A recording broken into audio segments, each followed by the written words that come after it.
And we are live. Welcome, folks, to episode 3468 of the Survival Podcast. And today we're going to talk about how at risk the United States is as a nation from a standpoint of our infrastructure and from just a standpoint of our place in the world. We are referencing in that discussion what happened last night. And that is that a 1,200-foot span of an 8,600-foot-long bridge collapsed into the harbor in Baltimore, actually into the river, but it doesn't really matter. It's down, and it shut down shipping in and out of Baltimore Harbor, which is one of the most active harbors in the country, and certainly the most active harbor in the eastern United States, at least to my knowledge. And I'll tell you more about what goes through that harbor, what comes in and out of the country from that harbor in a bit. But here's what I want to start out with. I've been thinking about doing a show just like this for a few weeks. It probably would have happened like Monday or Tuesday next week had this not occurred.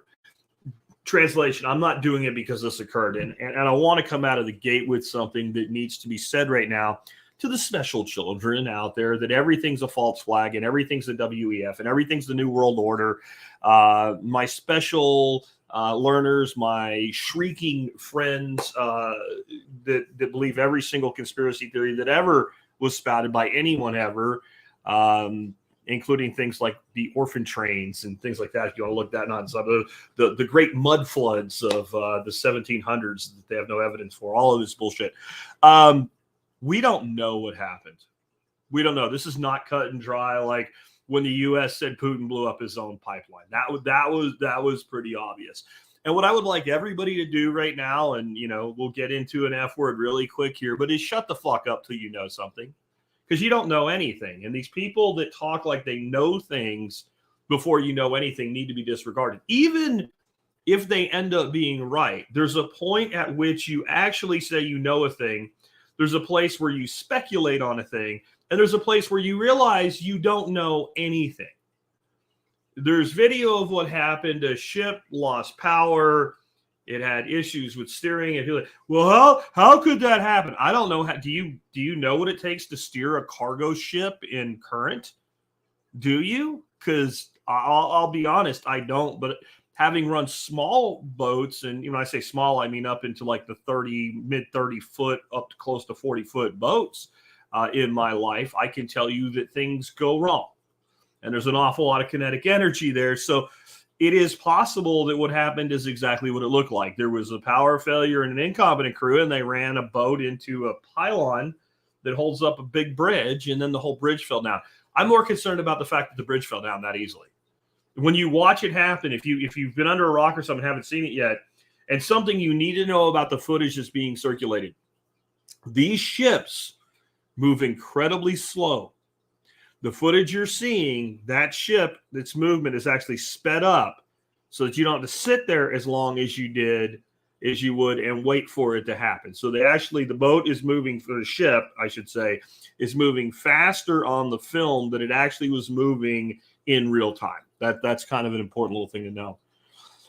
But what this makes me wonder is how many bridges like this that are critical? Because again, when we get into the main body of the show today after the sponsor segment, I'm going to tell you what that port handles for this country and how much traffic crosses that bridge.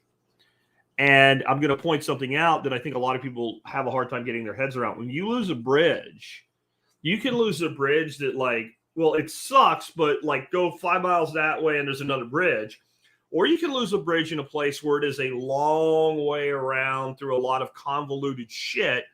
And you can add even, as the crow flies, it's not that far, but 25, 50, 75 miles. And you can funnel tens of thousands of vehicles daily through a thoroughfare that doesn't have enough room for them.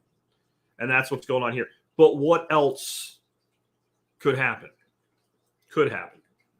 And again, I want to speak to the special learners real quick here about all the conspiracy theories and shit.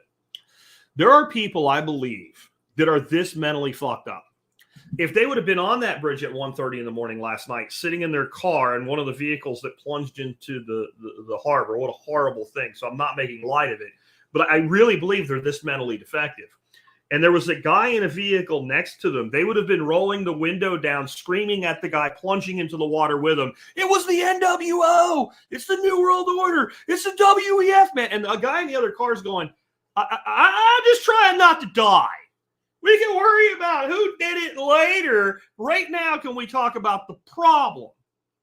And kind of that's where I'm coming at today. It doesn't matter if it's Houthi terrorists. It doesn't matter if it's your own government. It doesn't matter if it's some foreign actor. It doesn't matter if it's terrorists coming across the border. It matters that it's this freaking easy for it to happen. Now, you might think, Jack, how easy is it really to take over a giant, huge, multi-100-foot-long container ship and crash it into a bridge pylon? I would suggest to you that probably not as hard as you would think. And there are other ways to attack what you would call the soft underbelly than this. And that's what we're going to talk about today. How at risk we are, how little that we have done from a civil defense standpoint to prepare for any of it, and how much of what we have is ready to fall apart even if nobody does anything. And how we are hell-bent on the idea that every problem can be solved with more money with no concern about what the money actually does to fix the problem. If we spend enough money on something, hey, we funded it. You funded it to do what? The border bill is a classic example of that. The border bill that wasn't. We're going to give $6 billion to the border to close the border, right? Oh, no. So we have more judges to process more illegal entrants faster into the country. Yeah, I wouldn't give you money for that. Oh, and by the way, the border gets $6 billion to do that, and Ukraine gets $60 billion, and then they just backdoored like $130 billion to Ukraine in the minibus, which is not mini, right? They call it a minibus because usually these giant bills are like $3 trillion, and this was $1 trillion. I don't know where I'm from, folks. Fucking $1 trillion is real money. We're starting to. I call that omni. I call that a big deal, right? So all this crazy shit's going on, and we have our special children that are shrieking about who's doing it. What we need to focus on, and what I want to focus on today, is less who's doing it, but the fact that there are a lot of who's who would want to do it that have an awful lot of rich targets, and we're going to talk about those, and then we'll end with, well, what the hell should we do? Because we ain't going to fix it. I had a special learner today on Twitter, and it was before I even knew this happened. I was talking about the border, and I said, people get on me because I'm an anarchist. You're like, you're supposed to be for open borders. I'm like, well, get rid of the corporate welfare, the personal welfare, all of these programs, all of this money that we just throw at people for existing. All these social welfare programs. Stop making it where it's really easy to be a lazy fuck that doesn't work. Stop handing out our money. Stop taking my grandchildren's inheritance and giving it to people who don't do anything for us. And on for all the open borders you want. Some special learner shows up and he says, well, focusing on just a physical border instead of all the other problems is a fool's errand. Hey, you know what we could do? I'm just saying, with the capabilities we have right now, if we wanted to, we could seal up the southern border like that fucking fast. How long do you think it's going to take to deconstruct the welfare state? We're not going to until it's going to collapse on its own. It's going to collapse on its own. The question is, will there be anything worth left rebuilding here when it does? That's my point today. That's where I'm coming on it. So if anybody here is really upset that I'm not worried about which particular, group of Dr. Evil level world takeover people did a thing that you have no idea if anybody did that at all. It could be an accident. I don't give a shit. You're missing the actual problem. Again, you're the person, you're in a building on the 3rd floor. There's fire on the 4th floor and the 2nd floor, and smoke's coming in, and you want to have a discussion with the guy trying to climb down the fire escape about who set the building on fire. There's a point where you go, okay, whatever, dude, goodbye. Burn your ass up while you have a discussion with your friends. You got to get out of the way. And that's what we're going to be talking about today. What's wrong and what to do about it. Before we do, let's go ahead and hear from our sponsors of the day. Sponsor of the day, number one today, is Fortress Canine, which is I'm sorry, Canine Academy, which comes from Joel Riles, who also has Fortress Canine. Joel has been training protection dogs for a very long time. He has amazing dogs available at Fortress Canine, but Canine Academy, you learn how to train yourself so you can train your dogs to be great dogs. I had a big part of putting this program together and formulating how it would all roll out. There are great courses you can take. The annual membership gives you continuously updated things. There's a monthly membership that does that as well. But for $89 one-time cost, you can take the Canine Academy Basics course. I recommend everybody do at least that.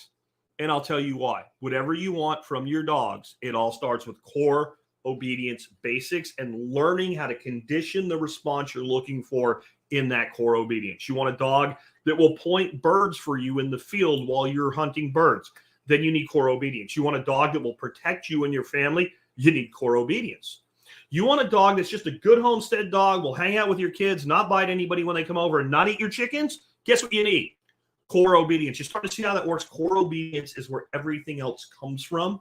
So I recommend you check out canineacademy.us and find the course that you need to make your life with your dogs even better, because we all know life is better with dogs in it. Next up today is Start 9, and since they have this great little video here that I can use for their sponsor segment, I am going to go ahead and play that for you instead of talking myself. We all save our data, but where is it saved? In the cloud, which is actually this building in one of these computers with millions of others. This is called a honeypot, a single place full of data worth a hacker's time to steal. But instead, if you saved your data on your own computer at home, you wouldn't be worth the attack. Saving your own data is easy. Simply plug in a Start 9 device and start saving all your own data today. So, will you stay in the honeypot, or will you take control of your data? Start now. Start 9. The one little addition I want to do on Start 9 there is, I just know when people see something like this, they're like, I don't know if I can do all that high-tech stuff. Can you install apps on your phone and use them? Yeah? Okay. Then you can do this. There might be a little bit of learning curve to it, but you can do this. I also talked to Jesse Markowitz recently, and this is way out, and you totally shouldn't wait just for this, even if you are going to be here. But I have already agreed with Jesse that we are going to have him as one of the presenters at the TSP workshop in 2024 in the fall, which should be 99% should be the week of November 11th, because that's just usually when we do it this fall at TSP workshop and 9 Mile Farm. So we will be talking more about that in the future. With that, let's go ahead and get on into this, and let's just start off again with what happened, and let's get a little bit of an understanding about how this is probably a bigger deal than people seem to think it is. And I want to say, I bet you, so this bridge is called the Francis Scott Key Bridge.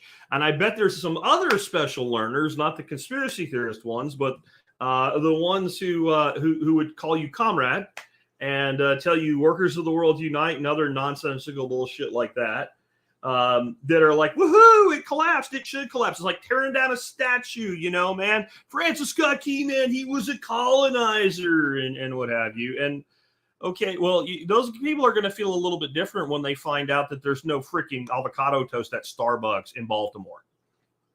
Okay, you're not gonna feel so good about this here in a couple of weeks. I want to read this to you.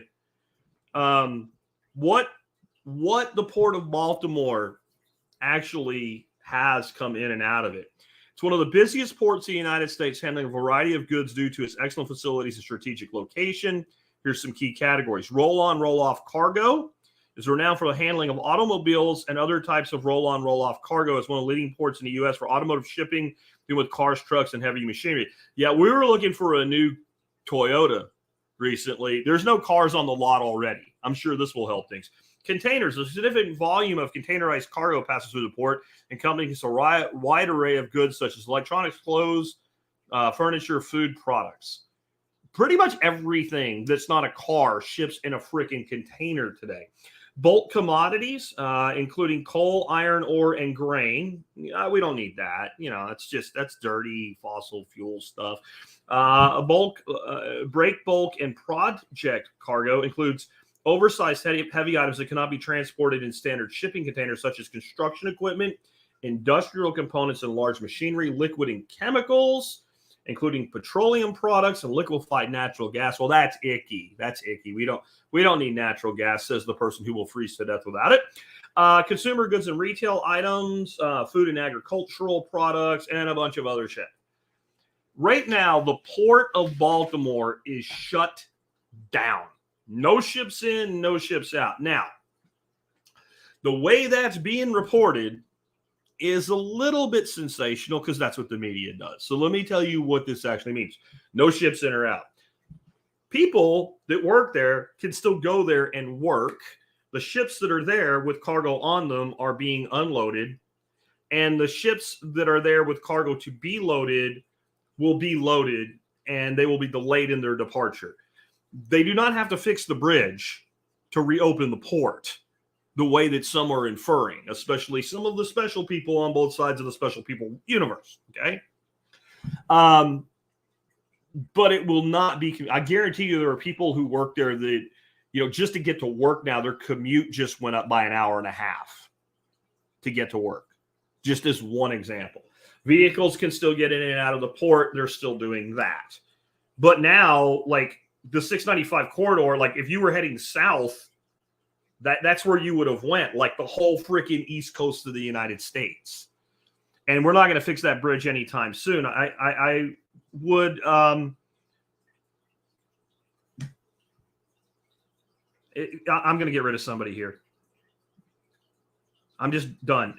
Somebody's in here mouthing off to the other people. I don't even know what it's about. Don't even care. I'm not having somebody jump into this and start mouthing people off. I'm just not going to do it. Anyway, this is a significant issue, but how long do you think it's going to take to fix this? I'm not talking about reopening the port. I would say if they really, really, really, really want to, they can clear out enough of the bridge, probably in a week or 3 to start moving ships down. How long is it taking to put a new bridge over? Well, the mayor of Baltimore's already said it's going to be a long-term project. I'm sure he's got buddies lined up to grift the shit out of it. It takes us forever to do anything in this country at this point. How long did it take us to build a building after 9/11? To put a new building in? It took us longer than it took to build the original first 2 World Trade Center buildings. We built those in the 70s. And we can't build a building today without 47,000 people lining up to grift their piece of bullshit out of it, let alone a bridge. This is how many environmentalists are going to get involved and say the bridge is going to destroy the life of a turtle. Like this is a long-term problem. ID Crisis Design says DeSantis could do it in 2 weeks. Bullshit. Don't equate the Sanibel Causeway, okay, with the Francis Scott Key Bridge. I was really impressed with what Florida did to reestablish the link to Sanibel Island, but it is nothing like replacing the Key Bridge. Nothing. It's not even, it's so divorced from each other. It's like saying because somebody was able to fold cardboard into a box, they can build a space shuttle.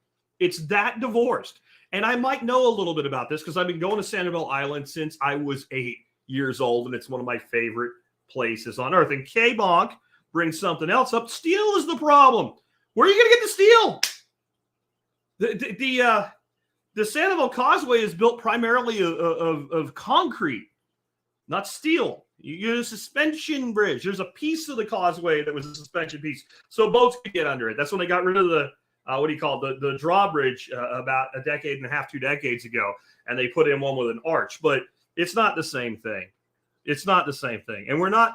This isn't going to get fixed. And let's just talk about what we're talking about. We're talking about a 1,200-foot span is what came down. That's what, a quarter mile? A quarter mile. Boof. The whole bridge itself, it's probably going to be the case that they're like, well, we can't just rebuild the middle. We have to put a whole new bridge in. They start from scratch. That's what they'll do. Even if they don't have to, that's what they'll do. The bridge itself, 8,600 feet. It's about 1.5 miles. Just down for me, they're improving.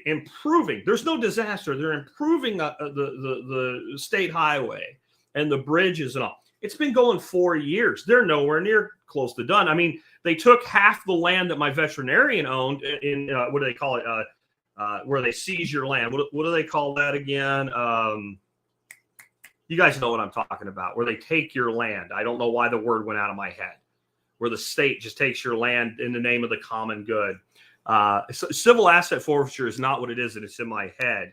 But you guys know what I'm talking about. Eminent domain. That's what it is, eminent domain.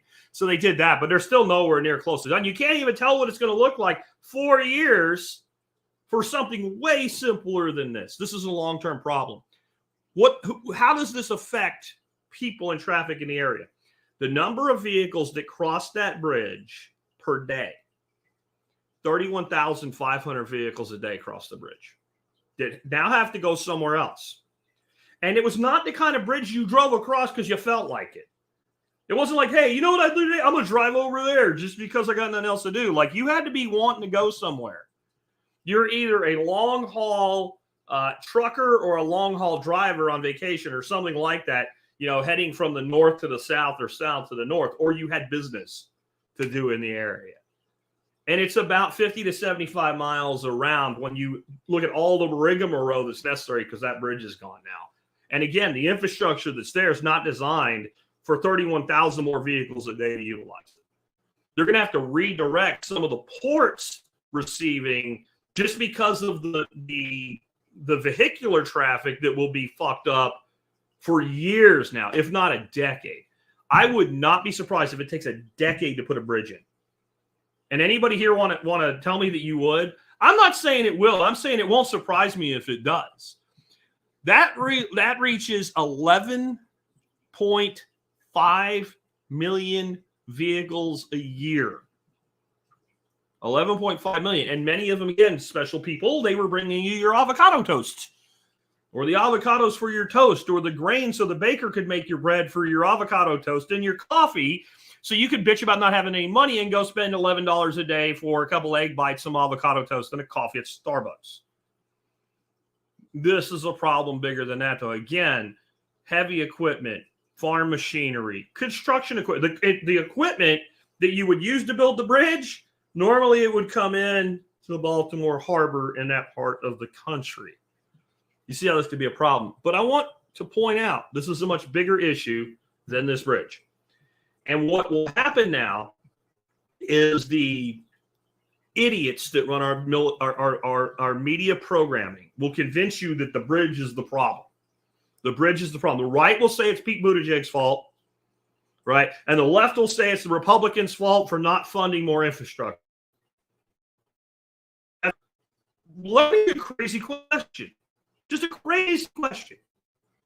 How many bridges could be taken out this way? And how many could be taken out far more easily? Again, I think an armed team of about 6 people that knew what they were doing could take over one of these container ships like that. They're not that heavily secured. So if you did have a bunch of Chechnyan rebels or something that wanted to take out a bridge, probably the softest way to do it would be wait till one of these ships are underway, board the ship, put guns in everybody's face, and steer it into the bridge. That's still complicated. There's a lot of smaller bridges that are way more vulnerable than this.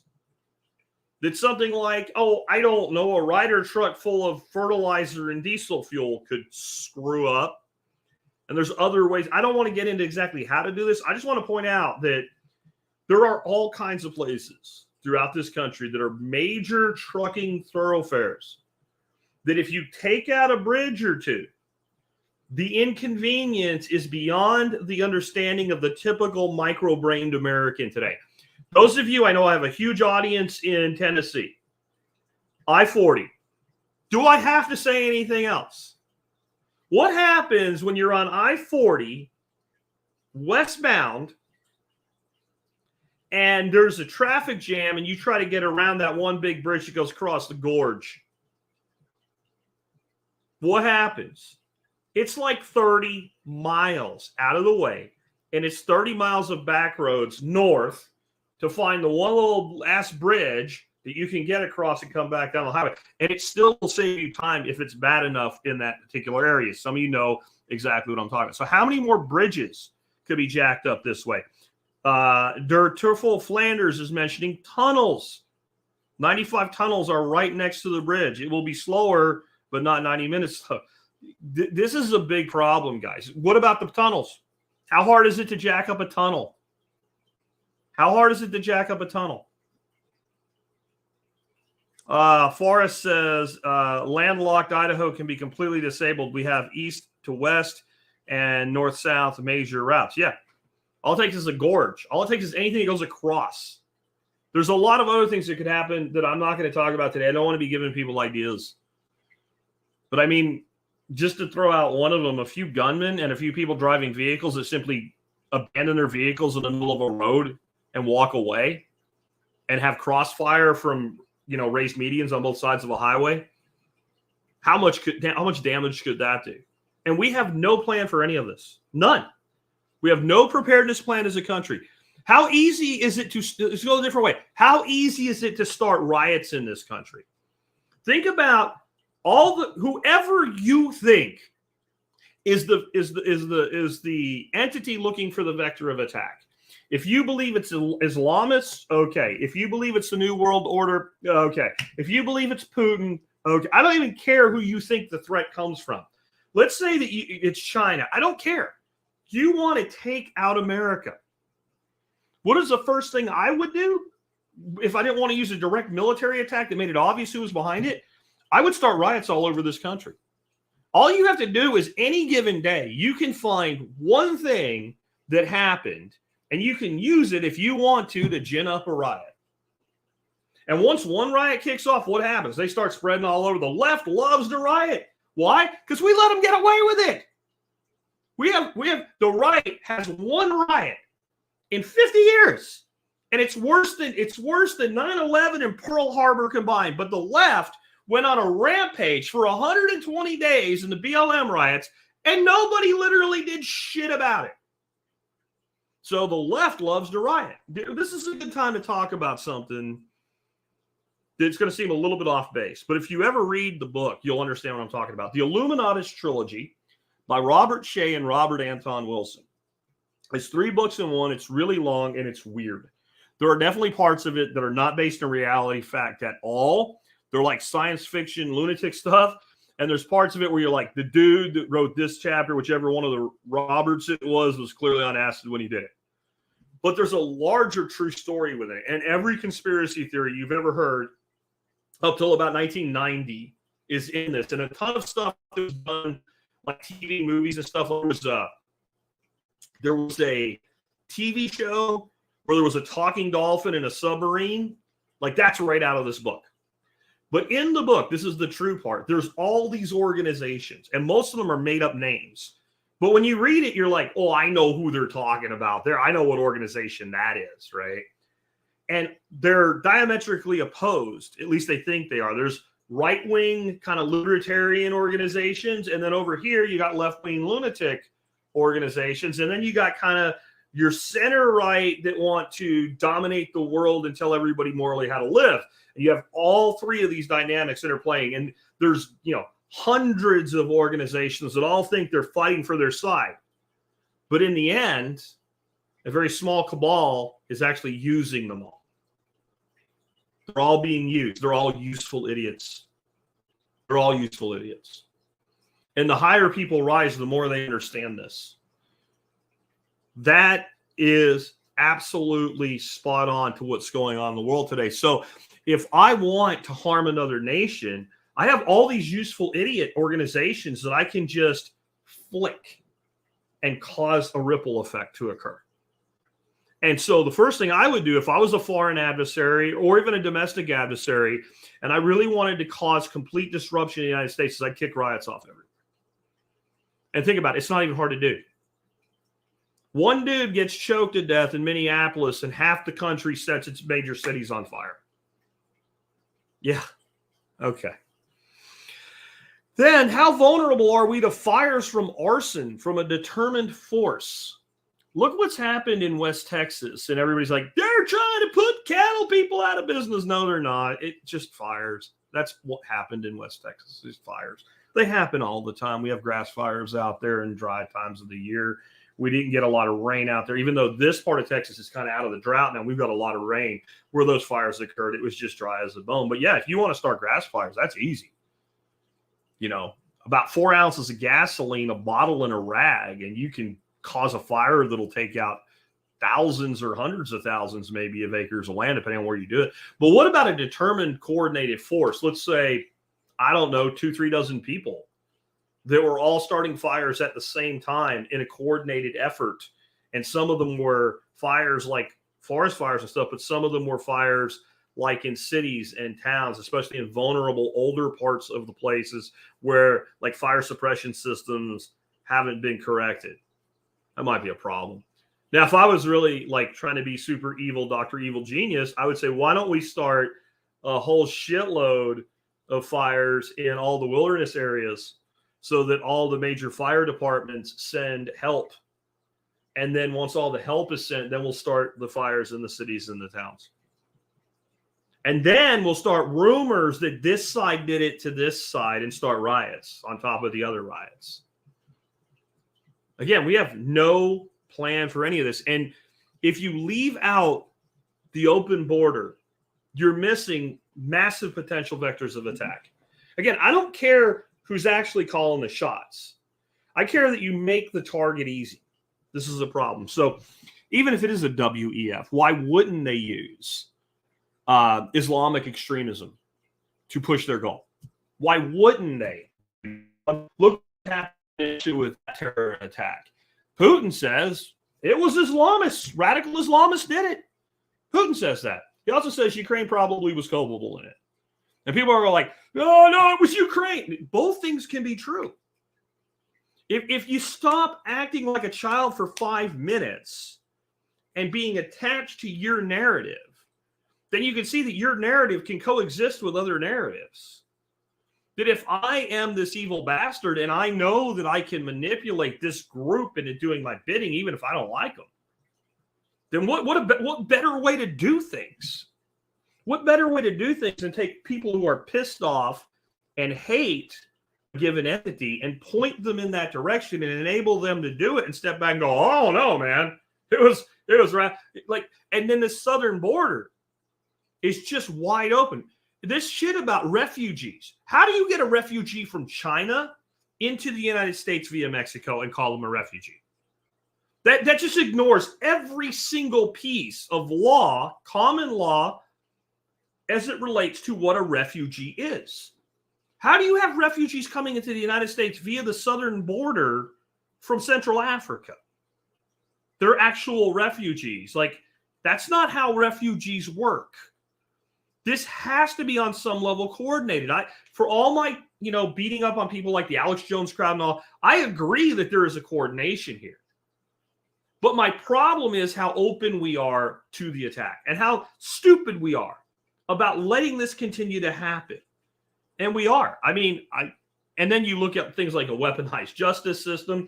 You want to piss some people off and you really want to get control of a country, piss off the people who have the guns. And I know there's a whole bunch of you that like read Patriots and pleasure yourself to it or whatever, but it won't work out that way. Look what they were able to do with January 6th, which was basically compared to a lot of other riots, a nothing burger. I'm not saying the whole thing was nothing, but compared to like what happened in Kenosha, the fiery but peaceful, it was nothing. People walking around, being led around by Capitol Police, then it's worse than Pearl Harbor and 9/11 put together. But if you got the right pissed off, and let's say even a couple dozen armed guys tried to do something anywhere, imagine what they could do with that based on what they did with, a guy with assless chaps sitting at Nancy Pelosi's desk and carrying a flag. Imagine what you don't think they want that? Of course they want that. How easy is it to cause widespread electrical failures? Everybody's talking about cyber this and cyber that. And I'm not saying that's not an issue, but if I really want to start shutting down electrical systems in this country, it's pretty easy.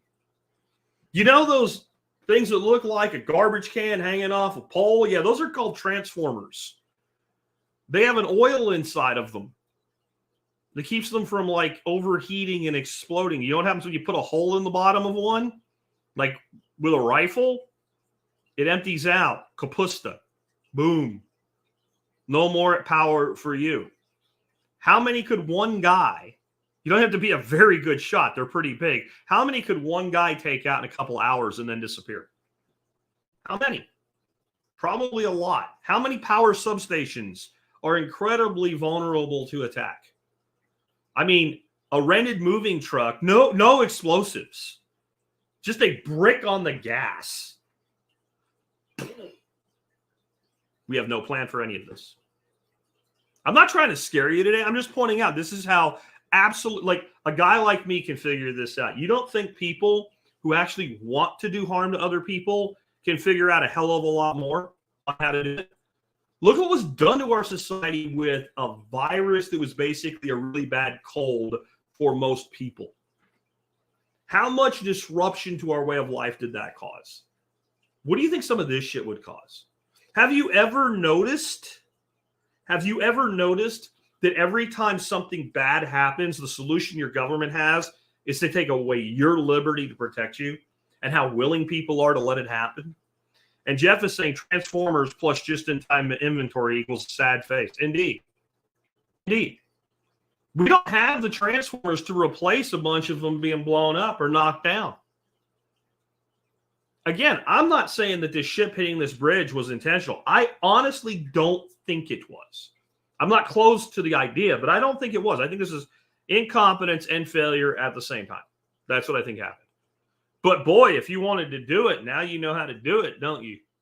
Who would have thought that whole thing would have come down from a collision with one support that way? Probably people that are civil engineers that build bridges. Most of us wouldn't have thought that. Nobody listens to the civil engineers that build the bridges, by the way. They listen to the politician's uncle who has the construction company. That's who they listen to, because everybody likes to have their beak wet a little bit. Yeah. How many ways can our food supply just be disrupted? I mean, these big macro things, sure, but just a few phone calls about poisoning a food supply that actually never happened. How much trouble would that cause? Let alone actually doing it. Our agricultural system's on the verge of collapse anyway. We're destroying our own ability to produce food as it is. And we just keep dumping more chemicals and plowing the fields harder and creating more compaction and more erosion and more self-fulfilling prophecies of drought and climate change, right? We just keep causing our own problems regionally that affect us nationally and globally. So there's incredible weakness to our food supply. And for you homesteaders, that includes your animals. There's a lot of homesteaders that really do now produce a lot of their own food, but one of their weak links is they still got to go to the feed store to feed the chickens or feed the sheep or feed the pigs or whatever it is. I'm not saying you need to get 100% self-sufficient, but you might want to start thinking about how you buy in your feed and buying in like 90 to 120 days at a shot. That's what we do. And when we get down to about 30 days, we rebuy in so that we don't end up in a situation where we can't get feed. And we augment feed with a lot of self-produced items as well. We have to think about this. Yeah. Kelly says the 2020 toilet paper panic will seem like a happy memory if grocery stores run out of food. Yeah. Think about the COVID stuff. How many times did you walk into a grocery store while that shit was going on, especially in the beginning, and see just stuff wiped out? And what got wiped out? Vegetables, meat, and dry goods. Might be something to think about here. All right. Again, the ag system, I think we also have to realize we are on the verge of total ecosystem collapse in a lot of this country. We are 100% dependent on chemical inputs at this point. It takes time, in the best circumstances, to transition agricultural land into natural restorative systems. It takes time. if we have a crisis situation requiring it, oh, I don't know, we can't get fertilizer for some reason, then we don't have the time. That's why it should be being done now. We can't control what's being done nationally. All we can do is advocate and do what we can and affect what we can. But we can't continue going this way. Let's say that none of the shit that I'm talking about happens. None of it. We don't have 30 years of maintaining harvest sufficient to feed ourselves. We don't have it. It's not there. Not in the current system. Is that system going to change? There's days that I look at the work that are being done by good people, including in the system like NRCS and what have you. And I think, yeah, we're on the right track. But then when I look at the scope and the scale, and I realize this dude doing 2,500 acres, what he's doing is amazing. But when you listen to that same guy say, I've been doing this for 20 years. I make more money per acre than anybody else in my county, and I'm the only one in my county doing it.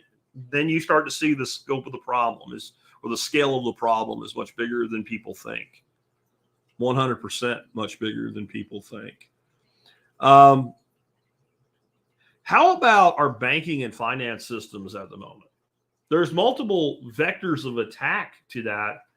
But if you're a foreign adversary and you're looking at the United States economy and you're a long-term thinker like China, do you really need to do anything at all right now? Or do you just need to sit back and just watch the catastrophe unfold? We owe $35 trillion, I think, now. It's a look up the clock. We've turned that corner. I think we have from the 34, everybody's been saying, but I'm not sure. But if not, just give it a few minutes and we'll be there. We owe more money than exists. And we are continuously devaluing things. You have your own government telling to your face not to believe what you see, right?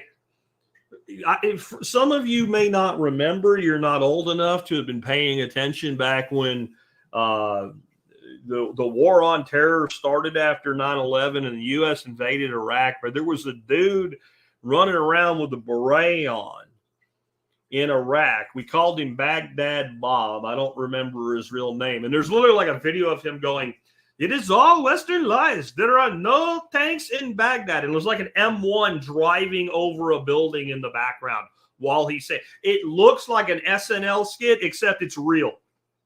That's your government right now. That's your current administration right now. There is no problem. You've got the media backing it up, telling people, actually, the economy is really great. Joe Biden's done a great job. You know, and they tell you things like, well, you were taught the word inflation by right-wing extremists. I think most people know what inflation is. I think people understand when their paycheck is the same or slightly larger, but it buys less. I think people understand that. I think the fact that you have to earn 70% more than you did 5 years ago to buy the same house. Let me say that. You have to earn 70% more than you did 5 years ago to buy the same house now. I think people understand how that works. And I think people are finally getting in touch with the concept that inflation is cumulative, like steps. And because we were climbing 4 steps a month last year, and now we're climbing 1 step a month this year, doesn't matter, because all the steps we climbed in the past with prices going up didn't go back down. They say inflation's going down. That means it's growing more slowly than it was in the past. And I'm telling you, no one's going to fix this. If the orange pumpkin man rises again, he might make the country a little bit better. I actually believe that some of the policies that will be rolled out will be somewhat beneficial in the short to midterm, but it won't fix the macro problem. It's not going to fix the 34, 35. It'll be like $38 trillion of debt by the time he takes over. And he won't pay back down 1 penny of the debt. They reduce the deficit and they say they're paying down the debt. If I have to explain that to you, you're not ready to understand it yet. You can look at it for yourself. So we have this massively weak banking and finance system. We just had another bank shit the bed last week in New York, I think it was. We've got lawfare going on. No matter how derogatory I am about the orange man, how much I insult him, because he really does say some stupid ass shit. That guy would probably be president right now if somebody else held onto his phone for him and had the send feature for Twitter back when he was president. That alone probably would have skated him out, even with the Democrats cheating. But he's not going to fix it. You can't fix a system that's this far gone. We're at peak fiat and peak empire. And when those two things collide, history has shown collapse is what's next. And Woodpecker says, if collapse is inevitable, is it better sooner or later? I guess it depends on how prepared you are for it. And I don't think any of us are as prepared as we think we are, including me. And it's not sooner or later. It's now. This is the collapse. You're living in it. It's impossible to see. I've said this before. The best analogy I have is like a Star Trek episode where the ship's like, we see another ship and we can't communicate with them. And they eventually realize, like, that's us. And they're like in some time distortion because they've entered the event horizon of a black hole and everything seems normal.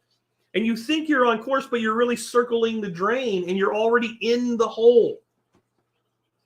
This is what an empire's collapse looks like. And then does the empire reconstitute in some new form, or does it go away and some other hegemony take over? I don't know. History says both are possibilities. But the first one's more likely. Historically, when most empires collapse, they do not reconstitute. I guess the closest thing to that in a major situation would have been the Empire of Rome breaking into two and then slowly whittling away on both sides. Who knows? That could be what happens here. There's a pretty, for as much breakup as there is in West Coast, East Coast, there's a pretty good line that's mostly north-south that would form a pretty solid break of a divided empire. And then what would that look like? Probably bloody and disgusting and not what you think. Everybody that cheers it on. When you read about the American Revolution in high school, it gets condensed a great deal. And I'm even talking like 1970s, 1980s high school. A great deal. And you really, I know that as much as I thought I knew about history, it really never registered to me. Like the American Revolution was like 8 years. In reality, it was like 8 years. And so we have this fantasy in our heads because it's a coping mechanism for humans that if there's this revolution and we're on the right side of it, everything will be hunky-dory. And we forget about the bleeding and the gnashing of teeth and the starvation and the destruction and all of that. So don't cheer it on. But I think we're in an inevitable point right now that somehow this empire deconstructs. My hope is that we can deconstruct the way the Soviet Empire did in the 80s. Kind of like people so fall apart, but we'll see. I wouldn't get hung up on that being what's going to happen. Let's talk a little bit about cyber attacks. So whenever there's a cyber, it wasn't really China. It was the State Department. It wasn't really this part. It doesn't matter. I'm back to if I'm in a building, I'm on the third floor, the fourth floor, and the second floor are on fire, and you're standing next to me, and you're explaining to me who started the fire. I'm punching you in the mouth, throwing you out the window, and using your body to land on when I jump. I'm going to hang, so I'm only really coming down 2 floors, and I'm going to land on your ass. Right? You have now volunteered to be an airbag if you're trying to tell me that while I'm stuck in a burning building. It doesn't matter. It matters that we have companies shut down from cyber attacks that had absolutely nothing to do with the functional mission of their business because their accounting systems were attacked. Our accounting systems are attacked. We can't pump gas through a pipeline. How asinine is that? Right? And then held for ransom. But that was really the U.S. government. I don't care who did it. I care that you can do it. But we have not created systems of redundancy to the point where, hey, look, if our systems get hit, we have a walled-off duplicating system that's, let's say, X amount of days behind that at least will be functional, and you basically throw a cutover switch. Why don't we do that? It's too expensive. It's too expensive. It's too expensive to ensure that we can all continue to, live. Oh, okay. I get that. Joe says the blue states aren't going to let the red states go without a fight, but do they have any capability of fighting? What do you mean by fight?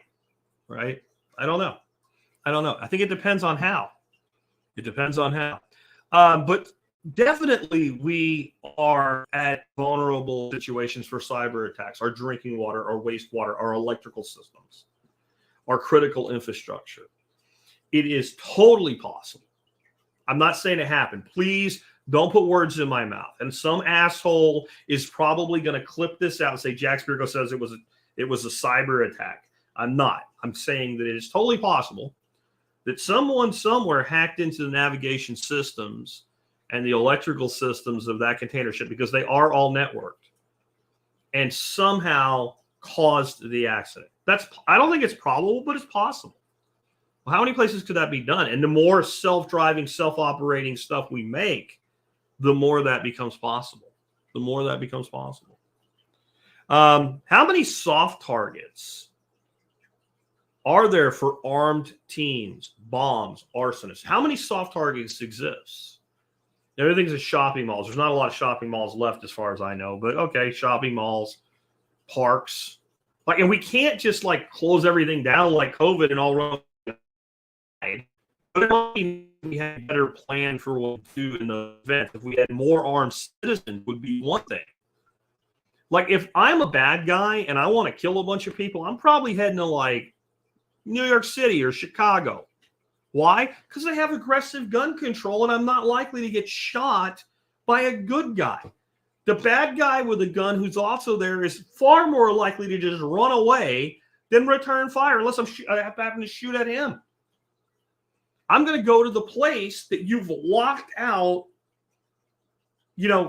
responsible gun owners from, because I don't want them there. Even if I expect to die, if I'm this sick person, I want to do as much damage as I can before I die. I want to take out as many. But when you start looking at explosives, and for all the talk, you watch these TV shows, all this bullshit, these freaking Gen Z idiots Google shit, create characters out of thin air that bear no resemblance to reality. Like, hey, went to this school in Afghanistan to learn how to build an explosive. You can build bombs easy. Watch your shit explodes, and you put the right things together the right way, and kaboom.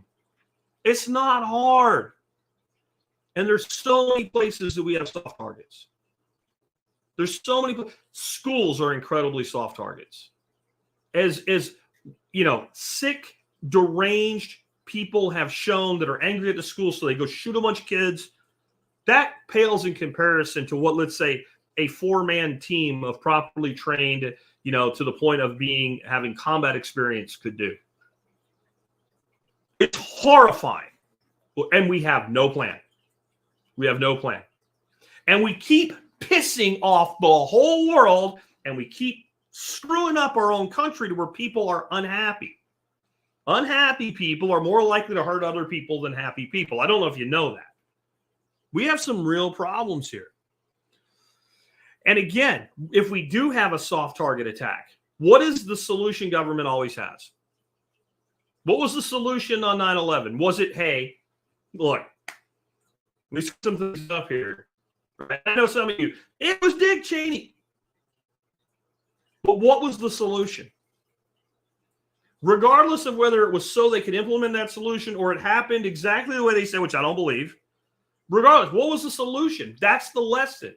Well, you have to take your shoes off now when you get on an airplane. You have to take your belt off. We have to strip search an old lady in Depends because she might have a bomb in her ass. We need to redefine financial relationship to include a box that you keep shit in at a bank. We need to have 1099-Ks on merchant accounts like PayPal so that people aren't cheating on their taxes. That was part of the Patriot Act. Every single time these things happen, when it is, at least suspected it was some foreign adversary, some terrorist, the solution is never to attack the people who use the vector to get to you.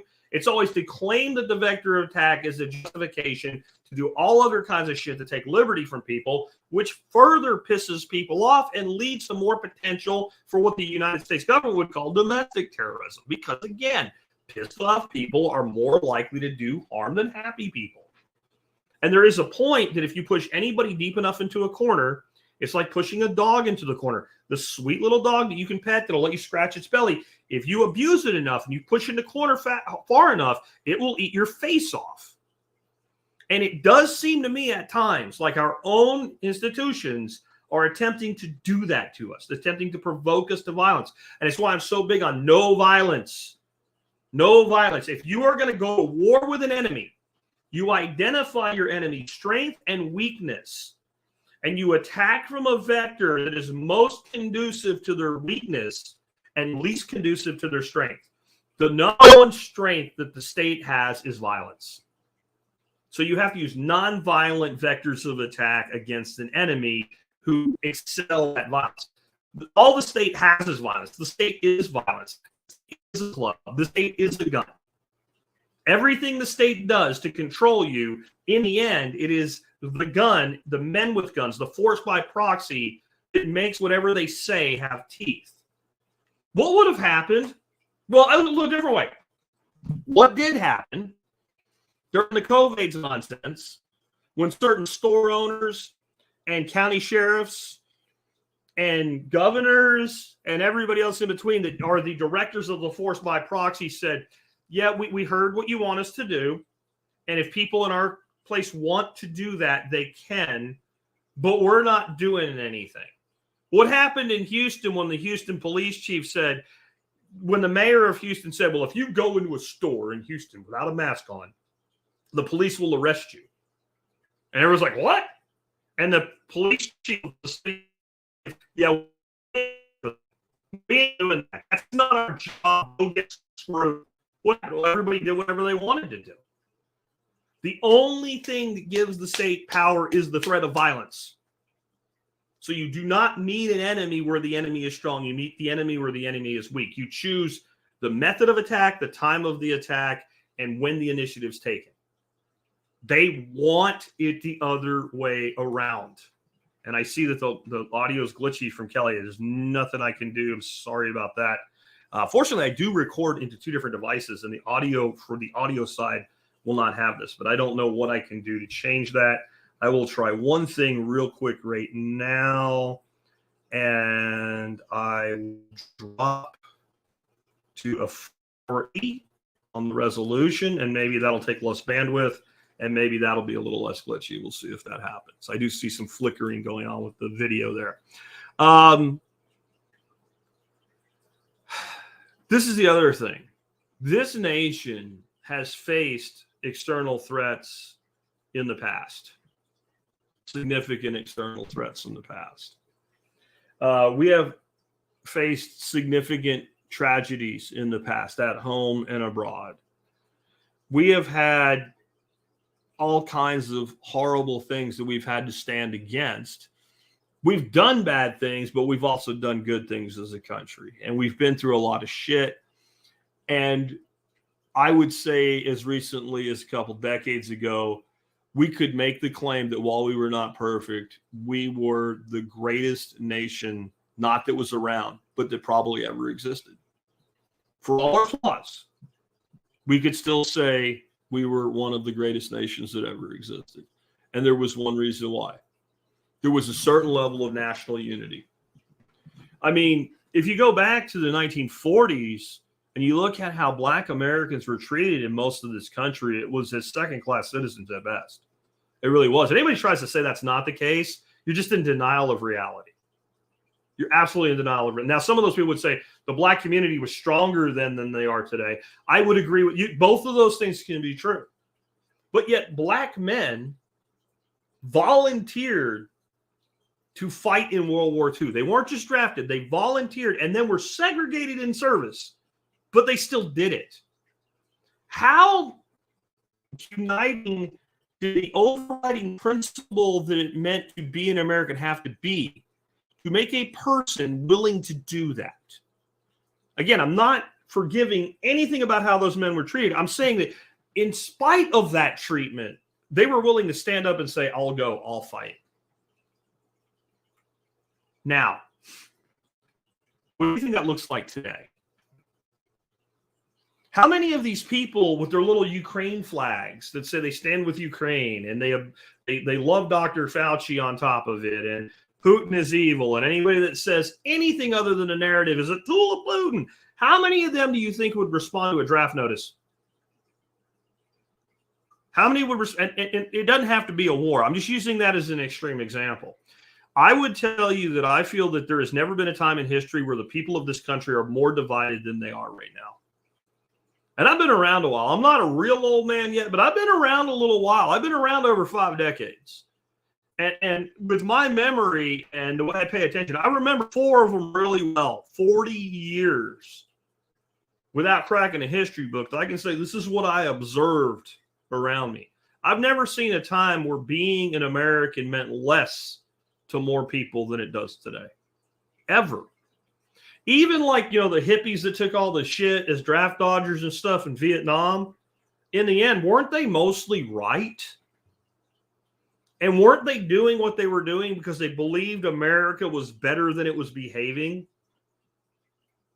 They weren't out trashing America. They were trashing what their country was doing. And that's actually a form of patriotism, whether you like it or not.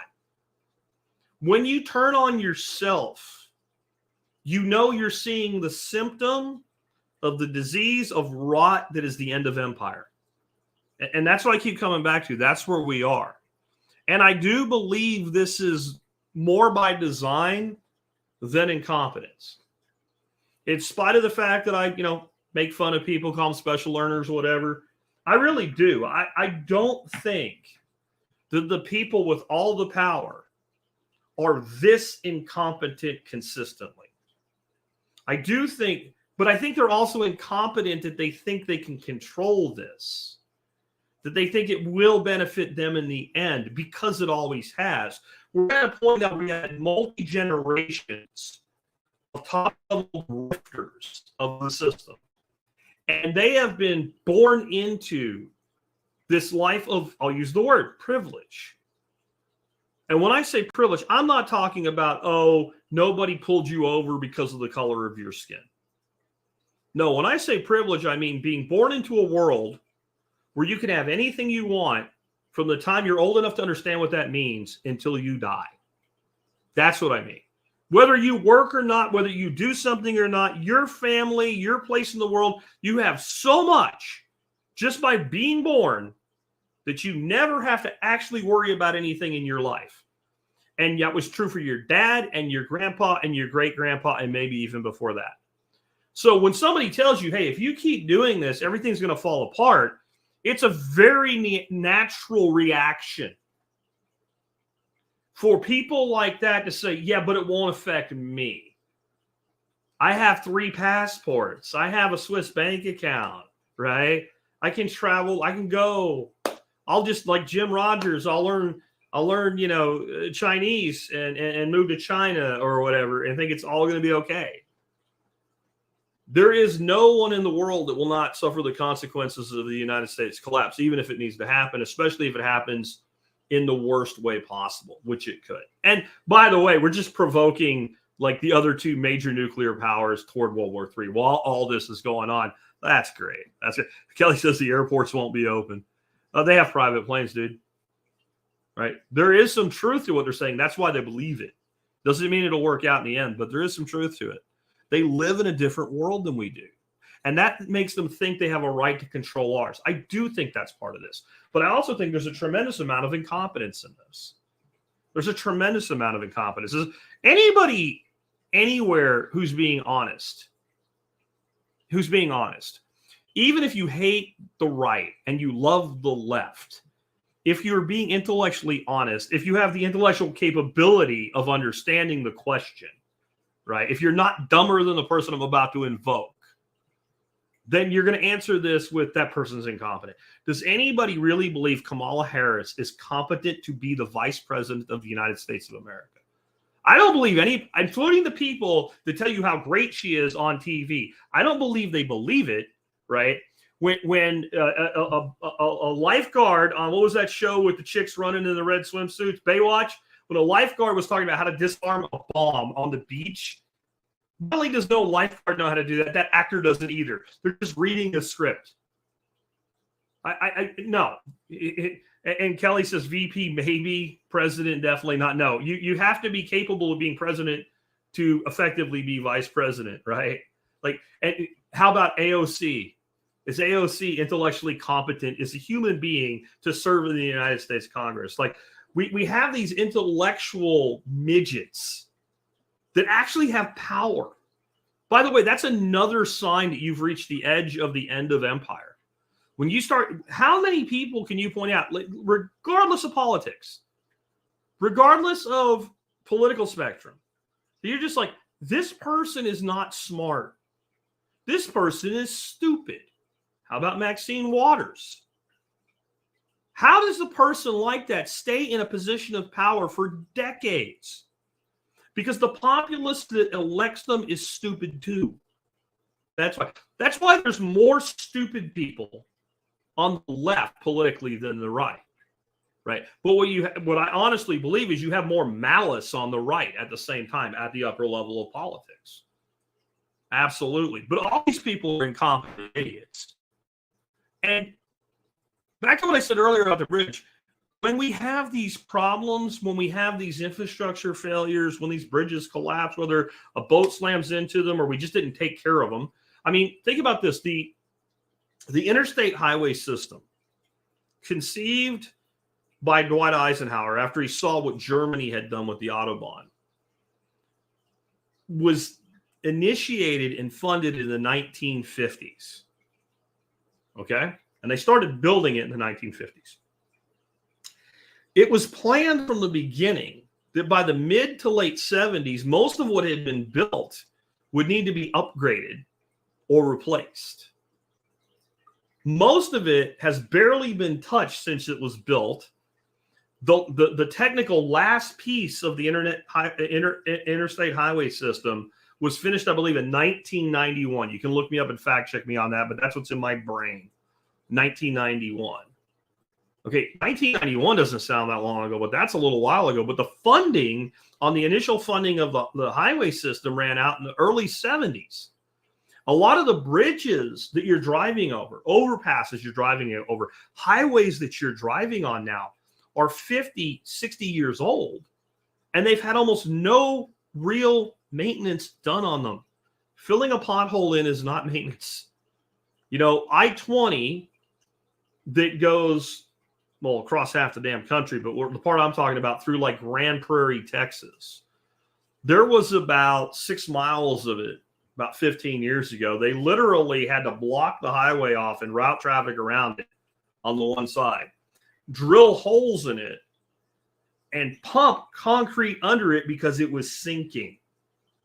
But it took until the whole freaking 6-lane highway was sinking before somebody said, oh, I guess we should do something about this. How long does it take? How long do you think that bridge is going to take to replace?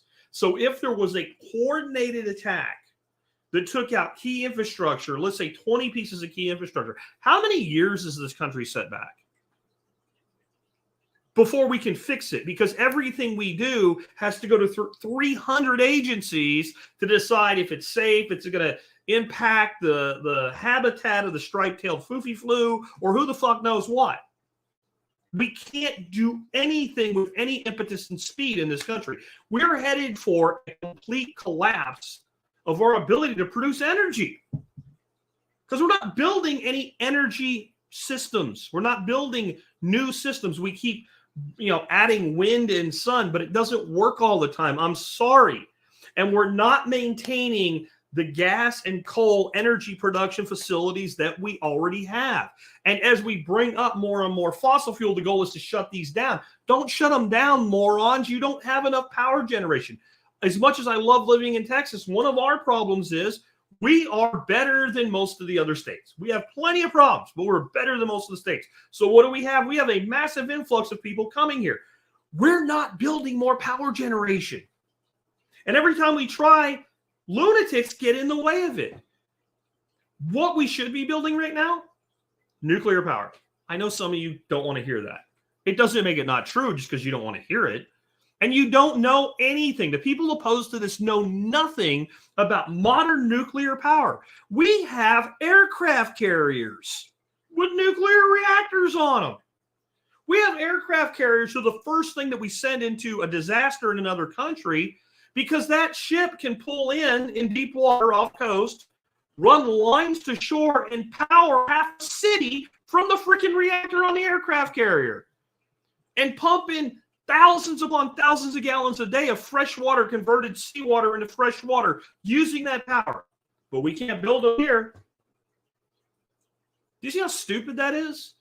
And all of the fear-mongering about nuclear power is based on nuclear power development, 50s, 60s, early 70s.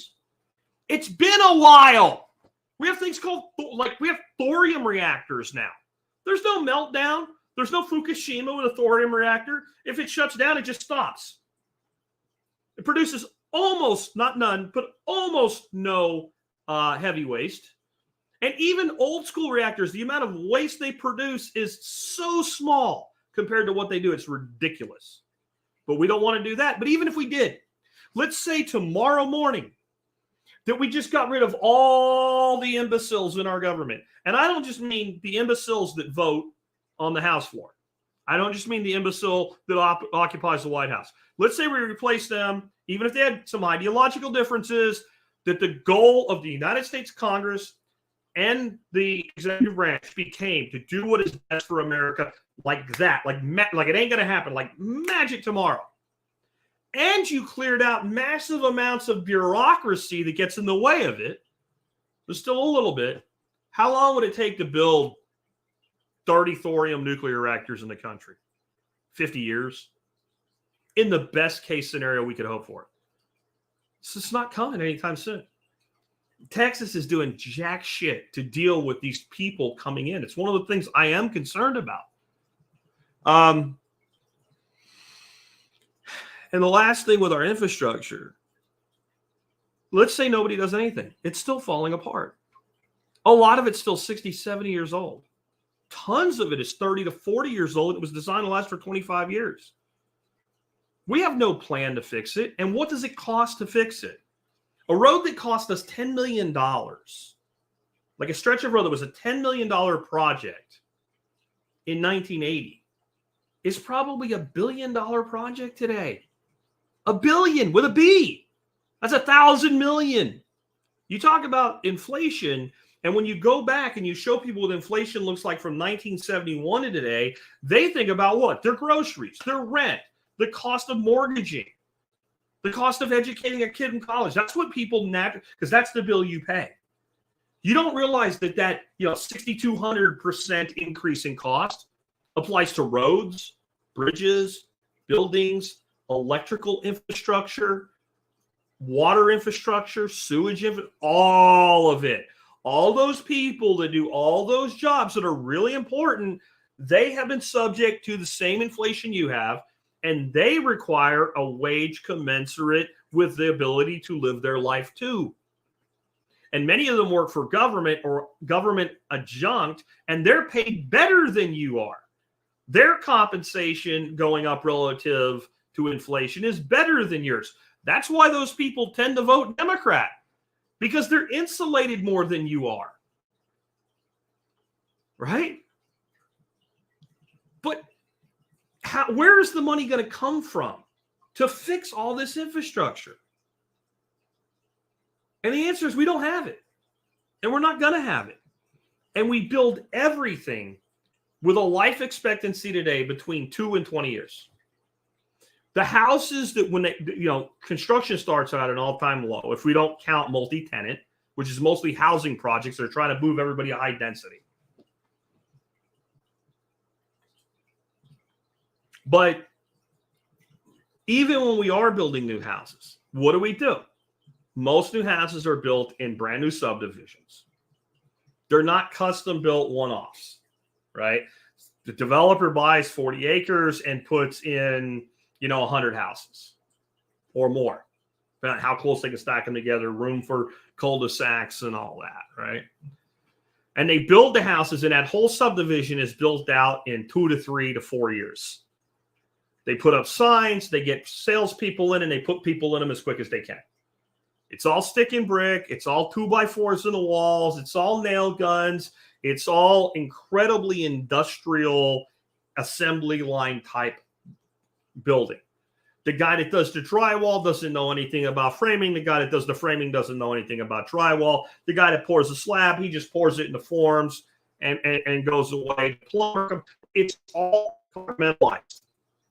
And it's all done for maximum profit, quickest build, and fastest overturn. And a lot of people would say, well, Jack, what do you want it to take 2 years for somebody to build a house? I don't want it to take 2 years, but maybe it does to build it right. Because what then happens? We talk about infrastructure like our roads and our bridges and things like that, our communications and all the other stuff. What about the infrastructure that is our subdivisions? Do you know what happens when you build all the houses within a couple of years of each other and you build them with the cheapest, fastest way possible? They last about 10 to 20 years before they start to fall apart. So since they were all built at the same time, they all do what at the same time? Start to fall apart. Now, when you have people living in them who have gotten by and feel very fortunate that they bought that house 10, 15 years ago, but the house starts falling apart, and the reason they've gotten by up till now is their cost of living has been lower than the person that bought a house yesterday. But it's all at the same time. That whole neighborhood starts to go to shit. It's a consequence that we never considered when we started really building out the suburbs in the 50s. Build the house as quick as you can, as cheap as you can, as fast as you can, sell it as quick as you can, turn it over and go do another, and screw off. Like the developer's like, I already built that one. We'll use that to make pictures for the next brochure. And they never look back at it ever again. And at least in the 50s, when you built a house like that, it was probably in pretty good shape up till about 1975, 1980. But the houses that we built in 1995 are literally falling apart at this point. And they're all falling apart at the same time.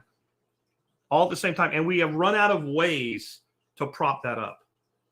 And then the cost of building new has gotten ridiculous. The cost of repair has gotten ridiculous.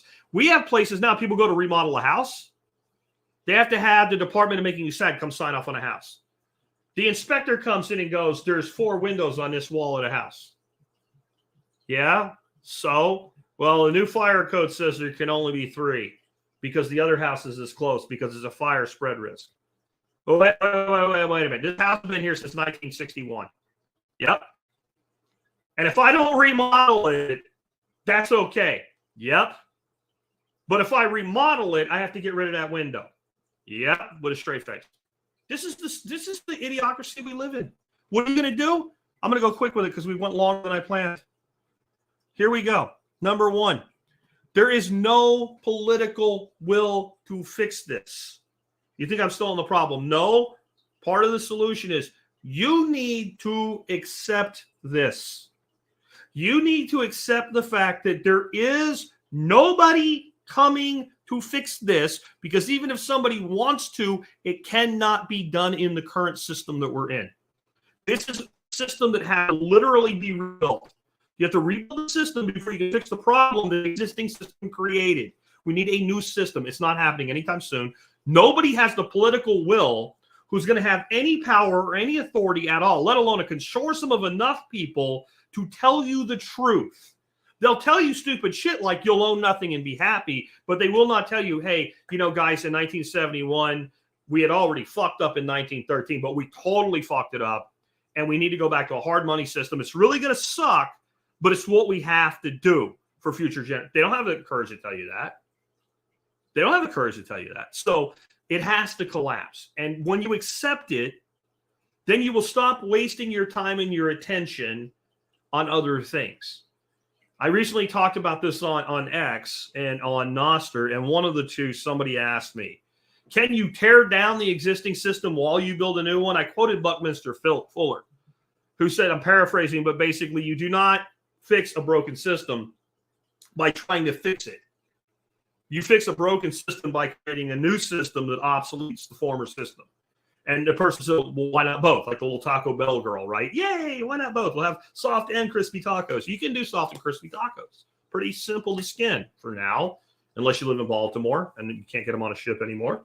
But when you're talking about a much bigger thing, you're either going to build a new system to feed yourself with, or you're going to work on correcting the system that's flawed. A man cannot serve two masters. You only have so much dash. You only have so much energy. You only have so much time. You only have so much money. You have only so much influence. You have to focus on what you can do versus what makes you feel good about pretending to do something. So that's the first step. Next, you must prepare to do out systems of support. That's the same thing we've been teaching for 16 years. Prepare to not be able to go to the grocery store for a few weeks. Prepare to go to the grocery store for the next few weeks, and only 5% of what you expect to see is even there. Prepare to do without, or better yet, prepare to not have to do without when people are doing without. Basic preparedness. You've got to do it, and you have to get off of, I'm preparing for a cybersecurity attack, right? I'm preparing for the next pandemic. I'm preparing for World War III, whatever. You are not preparing for any of that bullshit if you're actually preparing. You're preparing for food not to be routinely available from the store in the quantities that you're used to. You're preparing to turn the hose, the spigot on, and water not to come out of it. That's what you're preparing for. You're preparing to not be able to go to work because people are burning down the building you work in. Why doesn't matter to you in the real world? I promise you, it's so easy to think what's important is who's really responsible when you're sitting here looking at a screen and the thing that's happening is in Moscow, right? It's very easy to be in that compartmentalized state and go, oh, but what's really important is this guy who worked for this guy did it because he's a CIA asset, right? When you're the one with shit blowing up around you, I promise you, you will not care. You will worry about you. So that's what you need to do now, is be prepared to do without the systems of support that you're used to. It doesn't mean run away and hide, but it does mean, well, we'll get to that. Get the hell away from the flashpoint cities. I can't say it much more. I've said it, and I will only say this to you now. 3 years ago, when I was saying this, I was saying the opportunity was closing.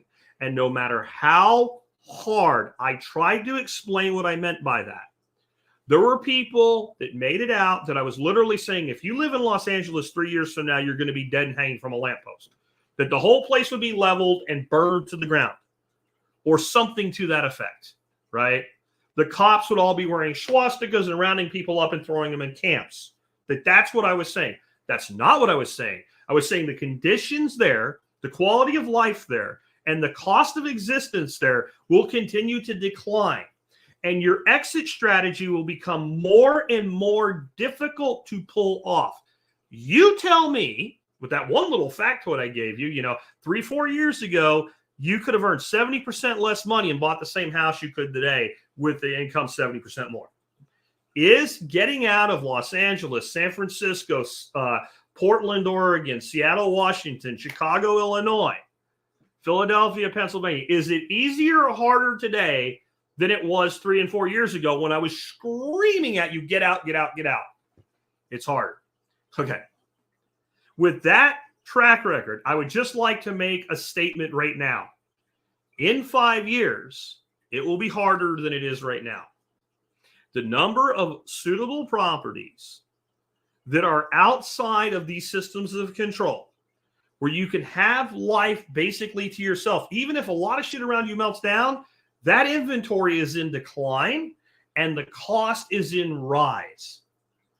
And if you want out, then now is the time. 5 years ago was the time, but you don't have a time machine. If I had a time machine, I would probably go back to like 1980. For all the problems we had in the 80s, life was just better. And like I would live, the last 40 years of my life from like 1980 to 2020. No, wait a minute. No. Hey, scratch that. I'll go back to 1970 so I check out before all this shit happens. But you don't have a time machine. What you have is time.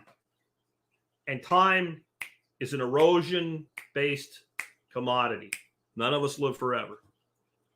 And the older you get, the more in touch with that you'll get. Get out of the flashpoint cities if you haven't already. If you're living in Los Angeles right now, I don't know what to tell you. I mean, I really don't. If you're living in San Francisco, I don't know what to tell you. And people say, well, I have a business. Then, you know what? You had more opportunity to get out than a person with a job. If you know how to run a business, you can move a business. Whether it's a giant business like Tesla or a little bitty business like Bob's Tire Shop, you can move a business. You can move a business. It's easier for a business owner to get out. And you can say what you want about family and all, and I get that. I understand, and I'm not telling you that you have to. I'm telling you that the opportunity to leave is shrinking and becoming more difficult to execute. And you may really wish you had figured a way out in a couple of years. And many of you wish you had figured a way out 3 or 4 years ago when you could have, but you didn't. So I'm not being smug here. I'm just saying this is reality.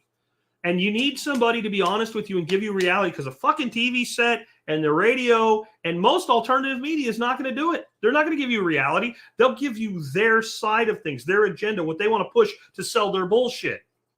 I just tell you the way I see things. I call balls and strikes when I can. You need to have backup power for at least a few weeks' time, 2 to 3 weeks. If that's a generator and a couple hundred gallons of gasoline, fine. Fine. If you can go all the way off grid, even better. But you have got to have backup power, because that chest freezer you have full of meat, what good is it when it all rots? And boy, let me tell you, having had a freezer go bad in my life, boy, you don't want to deal with it. And even if you run out of backup power, having that time would let you enact other preservation methods so you don't lose everything that you have. You've got to have backup power. You need a means of defense. You need a means of defense. Shit starts going really sideways. I mean, even during COVID, there were people starting to get like their groceries jacked in parking lots. Honestly, we came a lot closer to careening over a hill during that than I think a lot of people realize. There were some places things were starting to get really dangerous. They didn't get that dangerous, but you could. This is the thing. Because we have been seduced in the prepper space by prepper porn, we think light switch. Everything's good one day, click, everything's on fire, everything's collapsing, there's no electrical grid anymore, they turned off the internet, the Belgians are going to gas us, whatever bullshit you read in a book, right? And it happens like that. We, as an empire, are experiencing the slow turning of a dimmer switch leading to darkness. Right? One of my good friends in this space, Vin Armani, I guess he calls him something else now, the artist formerly known as Vin Armani or whatever. You know, he used to call this thing that we're going through the dim age, and he meant it differently. But I think that's a perfect description when you look at it this way. We're like the dimmer age. Everything that should be advancing is failing, at least at like the national and global level, government level. There's plenty to be excited about. There's plenty of great things, great innovations happening, but they're being done by individuals in spite of government, not being enabled or empowered by government. It is the dimmer age, and it is the dimmer switch. That's what I'm saying there. He says Jinx, so he must be a little behind me. But you need a means of defense, because when shit gets in short supply, people start stealing and people start threatening lives. And then there's just a segment of society that they're like, oh, I can get away with raping people now, I'm going to go rape some people. Like, I know if you are a decent human being, that is hard to get your head around. That there are people that have never done anything like that because they simply fear what will happen if they do. But if you pull away the risk side of the risk-reward ratio, they'll just go kill people, they'll rape people, they'll steal kids, they'll burn down houses. If you doubt it, you didn't pay attention during the BLM riots, because a lot of that shit happened.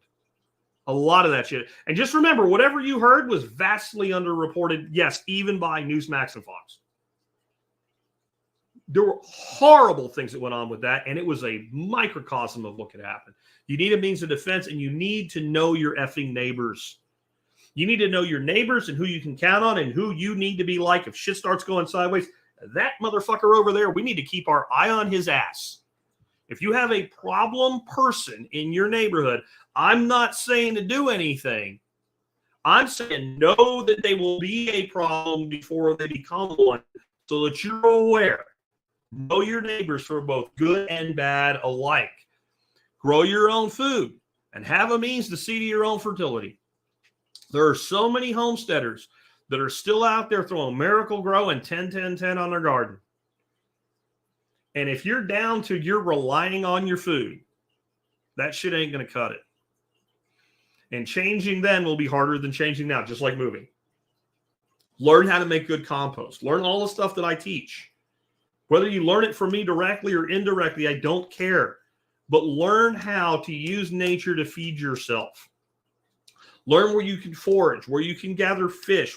All the stuff that we talk about. Learn it now, because it will not be as easy as it is right now later. I know some of you have a hard time believing that, but I'm telling you. And protect your wealth. And this is why I piss some people off. That means Bitcoin, yes. No, they're not going to shut the internet off. They're just going to shut the internet off.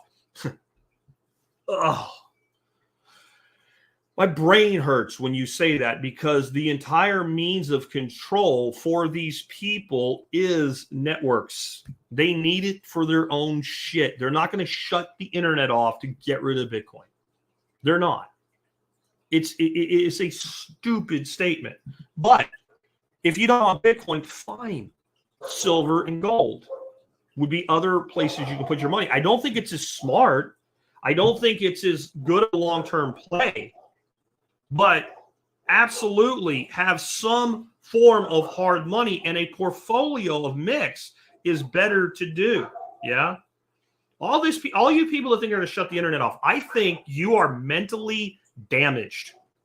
You are looking for an excuse to not do a thing. You're no different than the person when I say you need a garden says, yeah, but when the shit hits the fan, the people will just steal all my food.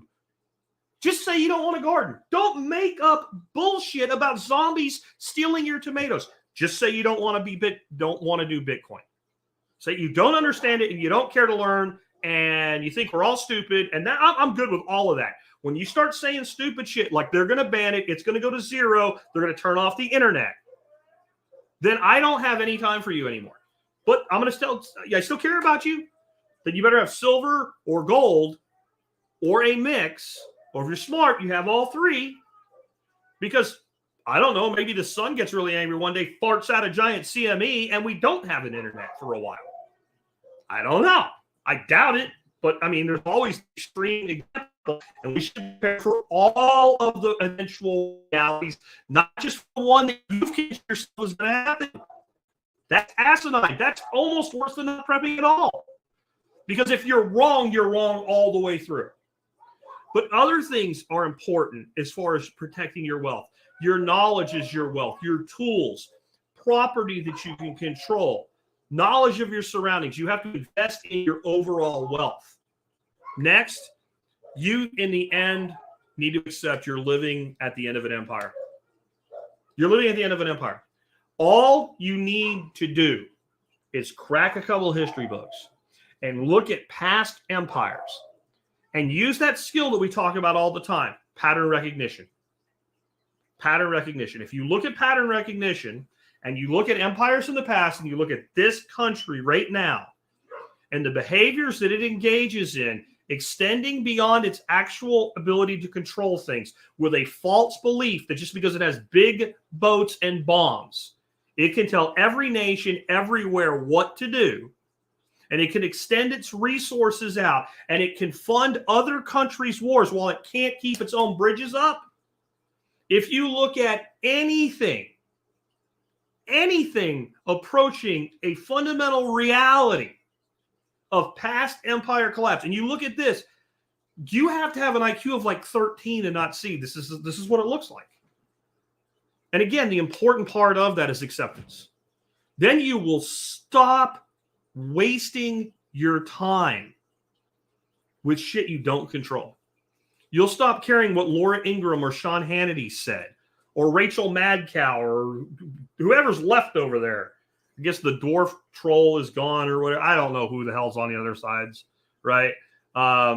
Joy Behar, right? Like, if you're worried about what any of these talking heads are saying, you're not worried about the things that actually impact your life. Those people have a job. It is the same job. I know Joy Behar in your head, this is going to be hard to get your head around. You go see the magician. They bring out the really pretty girl. You know why they don't bring out the really handsome guy as an assistant? It's not sexism. It's fundamental biology. When you put the really pretty girl there, what do all the guys do? Oh, look at the pretty girl. What do all the women do? They look at the pretty girl, right? It works.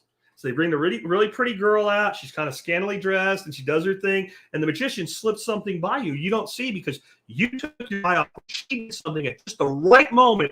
And they knew that's where your attention would go. Yeah, that's attention goes, energy flows. And then, ta-da! He appears with a white tiger in a cage hanging from the roof. Wow, how'd it happen? It's a trick.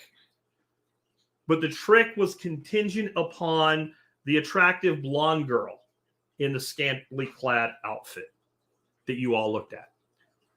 Again, I know Joy Behar, compared to that, it's hard, but it's to make you angry.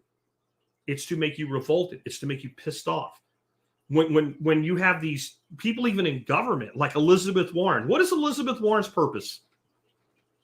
Right? And she's easy to kick and easy to beat up about the fake Indian shit all, but no, I don't mean it that way. I mean, you've read Illuminatus trilogy. You realize there's a very small number of people actually pulling the strings. If you're one of them, what is the purpose of an Elizabeth Warren? What is the purpose of an Elizabeth Warren if you're that group of people? Is it to get laws passed? Well, let's see. She's been in office for like 20-something years and has never passed a bill that she introduced. So that can't be it. That can't be it. She is a left-wing socialist lunatic from a state that loves left-wing socialist lunatics. She is in a Senate seat that if my dog ran as a Democrat, he would win. If a dead man ran as a Democrat, they would win. She's safe. So what do you do with that person? She's not articulate. She doesn't make any sense, but she can speak to young people because they're not articulate and they don't make any sense. And they've been conditioned to believe socialist bullshit. She is a misdirection. She's to get you to pay attention over here while something's happening over there. That's her purpose.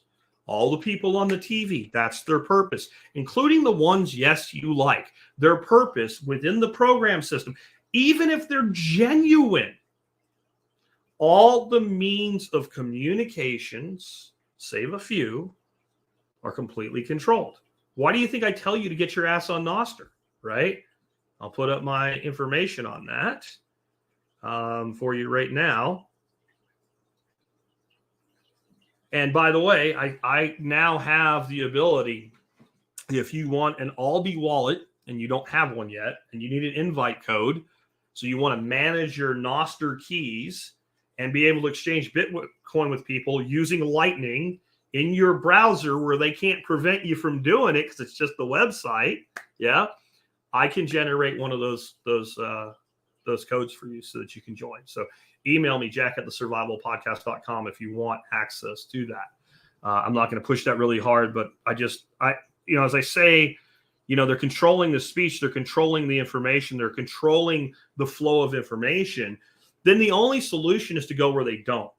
Because I've been seeing a lot of people talk about how X is all about free speech. Let me explain X to you in a way that'll make perfect sense about why this is bullshit. 2008, I was told you need to be on Twitter if you're going to be a podcaster. So I got on Twitter. I grew to like 9,000 followers almost instantly. And then my growth went to shit. I got shadow banned. I started hearing from people, I don't see anything about you anymore. I'm like, I post stuff there every day. I don't understand.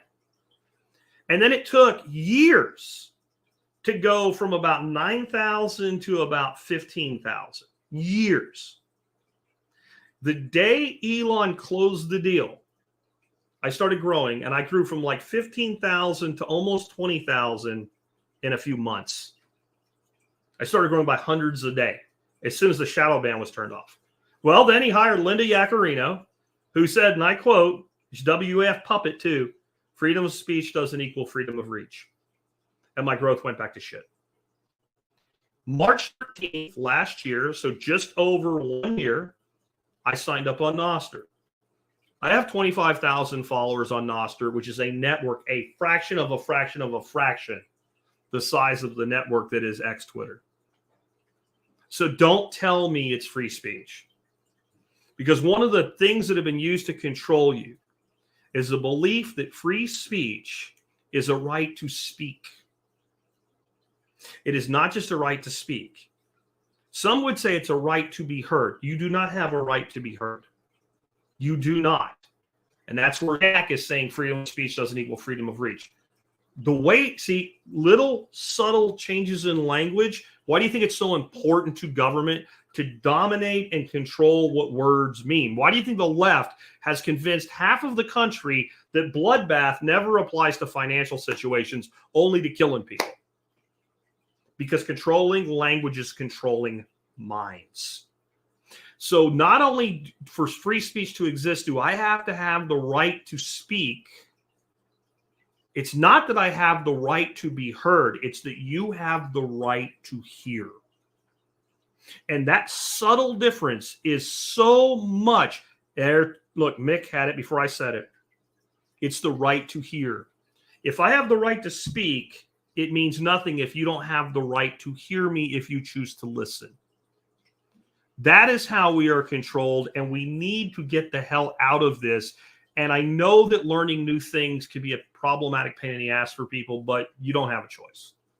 You're going to need to be able to communicate free of their control. And believe it or not, Nostr does that. So that's my little pitch for Nostr here at the end. Real quick, want to remind you guys, if you like the show and the work that I do, there's a lot of ways that you can support it. I believe that the type of content we put out, whether it's somewhat political and somewhat heated like today, which is when all of you show up, by the way, or whether it's yesterday where we got down and dirty for real with gardening and the practical skills and how to do them, that both of those things are needed today. And it needs to be done in a way like I do it. I literally do not give a fuck about getting canceled. I don't anymore. I don't care. I've done enough for myself that I'm going to be okay no matter what. There is nothing to threaten me with. And part of that is because I have people like you who believe in what I do, who will exchange value with me. I'm not PBS. I don't ask for free money. I don't ask for donations. I say, if I provide something you see value in and you want to pay for it, you decide what that's worth. I also say, hey, I have these other things and this is how much they cost. And one is the member support brigade. It's $50 a year. If you use cannabis products, I guarantee you get your money back. There's 70 other things.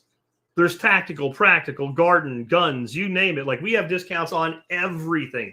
We have discounts on anything I can think of in the prepper space. I've gone out and negotiated those discounts for you. I'm just saying, if you use cannabis products, it's already done.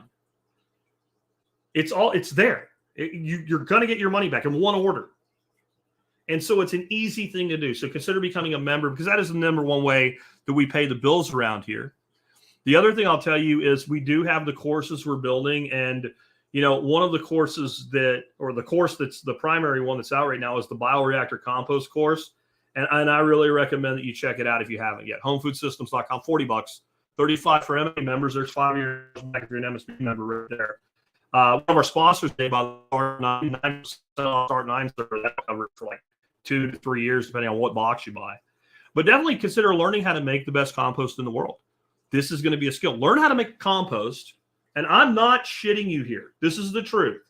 A 1-gallon bag of my compost is more valuable to your garden than 2 wheelbarrow loads of any commercially produced compost you can get your hands on. A 1-gallon bag, you can fertilize your garden for a season with the kind of compost I'll teach you how to make. So what's that worth? Consider becoming a member. Again, value for value. And next up is, whenever you're going to shop online, if you go to tspaz.com first, no matter what you buy, you help me out in the work that I do so I can keep doing things like this. You have 2 options there. You can shop the Vivor store. You can shop the Amazon store. But the product I have for you today is the same one I had yesterday, the AccuSlim sous vide cooker from the same people that make the Instapot, right? If you've never tried sous vide cooking, I really recommend that you do. This thing's on sale for $75. It goes on sale here and there. Usually it's a couple, 3 days that it stays on sale. It's normally $100. That's $25 You don't have to pay to get into sous vide cooking. And if you think it's only about making steaks, read the write-up. There's a link in the video notes below, and there's a lot you can do with sous vide beyond just making steaks. Like so many things you can do. But here's one of my favorite is making steaks. I'll take like a half a strip loin or a half of a rib loin or any large cut of meat that you can cut steaks out of. I'll season it up. I'll throw it in the sous vide circulator on like 135 degrees for like 4 hours. And then I'll take it out and I'll throw it in the refrigerator. And when I want a steak, I open the bag, slide it out, I cut a 1-inch piece of steak, and I heat it up in the pan. That sears it, and I just never bring it up to a high enough temperature to cook it more. And I have instant steaks. Instead of instant steaks, the little piles of crap that they tell you are a Philly cheesesteak. That's not a Philly cheesesteak, by the way. No, I have instant actual like ribeyes. And I can even make two and cook one at a higher temperature, and I can have steak for me, steak for my wife. Or another way I do it, I cut myself a 1-inch piece, and she wants a 1-inch steak. I cut her 2 half-inch ones, throw them in the pan to sear them off, and hers end up, medium well, and mine still are nice and rare. That's just one thing. You can make yogurt. You can make egg bites. You can make creme freaking brulee. If you really, Mr. Fixie says they still make steak-em. I would imagine they do. It's one of the most horrible things ever created. If you want real minute steaks, what you want is a good piece of meat, and you don't need a super high quality, like bottom round or top round. You get yourself a meat slicer. Vivor makes a great one, by the way. You get yourself a meat slicer, and you throw that big roast in the freezer till it's almost frozen. And then you put it on the meat slicer, and there's your minute steaks. That's how actual cheesesteaks were made in Philadelphia for years before that frozen crap came out. Anyway, with that little piece of information there at the end that you didn't know, steak was like ground lemon sphincter. Yeah, probably. Anyway, guys, I hope you enjoy it. Tomorrow we'll have an interview show, and this should be a good one. I'm going to have Matthew Focus on, and we are going to be talking about concealed carry considerations. That will dovetail nice with this. So check us out tomorrow. Take care, guys. I will catch you with another one tomorrow morning or tomorrow afternoon.